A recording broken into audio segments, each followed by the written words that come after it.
Say you're not falling for the same war on Iran propaganda as you weren't for war on Iraq propaganda is not equating the two countries. It's simply equating the propaganda and advertised reasoning for going to war or bombing these countries. The U.S. could put out war on drugs propaganda, and it'd be the same thing to manufacture consent towards taking up violence against a group of people, country, or entity. Exhibit A, U.S. Director of National Intelligence Tulsi Gabbard said, The IC continues to assess that Iran is not building a nuclear weapon, and Supreme Leader Khamenei has not authorized the nuclear weapons program that he suspended in 2003. IAEA said the same thing. That's the International Atomic Energy Agency, but you already knew that. Iran's head of nuclear negotiations, Ali Shamkhani, when asked if they'd make a deal with the U.S. regarding nuclear weapons, he said Iran also wants a deal. Yes, we are ready. We can definitely have better relations with the U.S.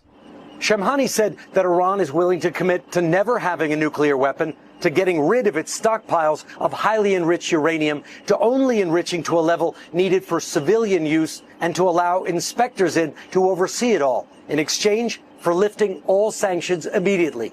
He said Iran would accept that deal tonight. Now, Ali is most likely no longer in negotiations since Israeli military reported they assassinated him on June 13th in an Israeli airstrike. However, Iran is reporting he was injured and is recovering from the airstrike. Meanwhile, Israel has over 200 nuclear warheads, of which it does not declare. It is the only state in the Middle East which does so, and within 600 days, Israel has bombed Yemen, Iran, Gaza, Syria, Lebanon, and the coast of Malta. The recent attack they made on a housing complex in Tehran killed 60 people, including 20 children. Okay, now for more context, Israeli Prime Minister Bibi Netanyahu has been saying Iran is months away from nuclear capabilities for over 3 decades. So it brings forth the question, why is this happening? Now, there are two possibilities Professor James Kerr-Lindsay discusses in his video, Greater Israel. One reason he discusses is Netanyahu is pressing for Israel to expand. It's what some pundits have referred to as Greater Israel. Israel's finance minister, Bezalel Smotrich, has called for Israel to expand as far as Damascus, which will basically be taking up southern Lebanon, parts of Syria,